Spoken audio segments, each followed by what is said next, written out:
What's up, everybody? It is Chris, and today I want to talk about where do we go with gold and platinum. Now, gold has been pretty stable for the last month or so, 2 months, just under $2,000 an ounce, and that could present a pretty nice buying opportunity, especially if you look at where things could be going as far as price. It looks like silver's probably gonna stay in the 20s now that it's kind of bounced off like the $23 mark back up to over 25 an ounce.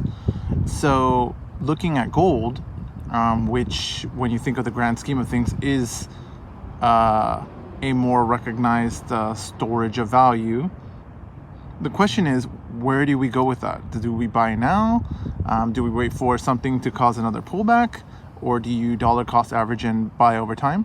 I mean, there's probably no wrong way to go, but it really depends on what you're doing. If you're dollar cost averaging, spending a few dollars per month, probably not a few, but if you're spending a few dollars per month on getting something like these, which are like the 1/10 ounce maples. I'm sorry, this is a Philharmonic. This is the gold Philharmonic. Trying to get that in the light. There we go. The gold Philharmonic. These are pretty nice because they enjoy a lot of the tax privileges that the American Gold Eagles do without all of the high premium. And they also seem to be much more readily available. So something like this may make sense. Or you could go with the 1/10 maples. Maples are always nice. I mean, gold is gold at the end of the day. Personally, like I've mentioned in my other videos, big fan of bars. Valcambi is probably my favorite, even though it's super simple, super basic. But I'm a big fan of bars. And I feel like gold is kind of the direction I want to go in right now. I feel like silver is kind of a little bit volatile right now. And I feel like gold never caught that wind that silver did. I think gold has a lot of potential to jump, actually pretty quickly. But all of that being said, the question comes in, where does platinum fit? Me, I love platinum. I wish this was as readily available as this or silver, especially when it was at $600 an ounce. I have about 11 of these, which are the 1 ounce Platinum Eagle. I'm pretty happy about that. It's a nice design, simple, classic, not too intricate like the gold Eagle, but it's got a nice weight to it. These up top, these are the Britannias, Platinum Britannia. Kind of hard with the shade, sorry, can't really show it to you in a good light. No, there's no good way. Britannia. But even these are not the easiest to come by. The only one I've seen that really has a good selection of platinum is APMEX. So if you're buying, you might want to check there. JM Bullion really doesn't. The stuff that they do have is pretty high premium, so I probably wouldn't buy there. But the crazy part is that, I mean, spot price of platinum last time I checked was somewhere in the 900s, but if you're looking to buy any, you're probably going to pay close to $1,200 an ounce, which is crazy. So all of that being said, gold is still readily available, which makes me want to buy it. As you can see, one of my latest additions is the Perth Platinum Penguin. That one is a pretty nice pickup. I like it because, I don't know, I just have a thing for platinum.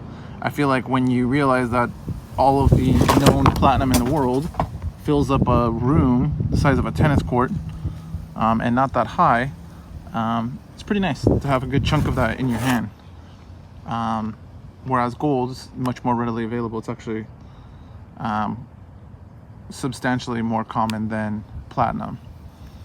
But again, where do we go going forward? If you can find it, I would say you definitely want to take a look at platinum. It does provide a good value for what it is. It's becoming harder and harder to find, and as it becomes harder to find, the premiums jump. So if you can get your hands on it, you definitely want to consider it. Also gold. gold has gone up in price over the last year and a half, from in the 1200s to now it's close to 2000, 1800, 1900 an ounce. But given where it can go, that's why with these, like with the 1/10 ounce, it's a part of my strategy, but I'm not buying full ounces all at one time, just because I feel like price can change. And I do still, of course, love silver. My last video was all about how silver should be the base of your stack.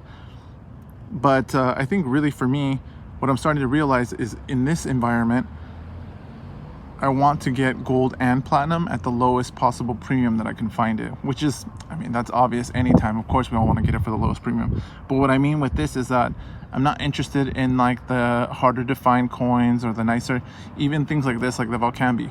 It's the same bar as any other bar for the weight. It's just a little bit nicer. But for something like this, you might pay per ounce $200 more per ounce, which is kind of crazy in a time like this. So I think what I'm going to be looking at is not even necessarily coins, because coins tend to have higher premiums because of the higher production cost of something like this than something like this.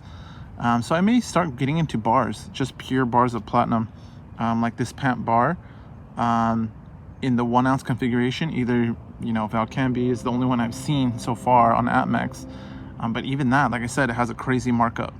So I think right now, while their supply is still there, if you can get your hands on it, you really do want to be considering these kind of things, because I have a feeling at the end of this year or early into next year, we may see the same kind of supply issues that we saw in April and May, where it was like if you could get your hands on anything, it was insanely marked up. So while you have those, while you have the opportunity, you might want to get in on that, even though the price may not be exactly where you want it to be. So just food for thought. Something else interesting. This Canadian gold 1/10 ounce, the bear coin. I was kind of asking myself where that fit in, as far as, is that pretty much just like having a maple? Should I expect the same back? Is it more desirable, less desirable than having a 1/10 ounce maple? I would tend to think it's probably maybe less desirable, because the maple is more recognizable. But then I figured, this is a little bit different. Maybe someone would want these kind of things. I think this is like the Nature series from the Royal Canadian Mint. But yeah, that also popped into my mind. Anyway, the point is, go for value right now while prices are still relatively decent, and there was a pullback, especially in silver. And it's going to make a big difference in your stack. I will show you my platinum and gold pickups this month. I plan to pick up about 4 ounces of gold and probably 2 to 3 ounces of platinum. That's if I can find something like this for the right price, or maybe a bar with not a huge premium. But we'll see what's in stock. All right, I'll talk to you guys later. Take care.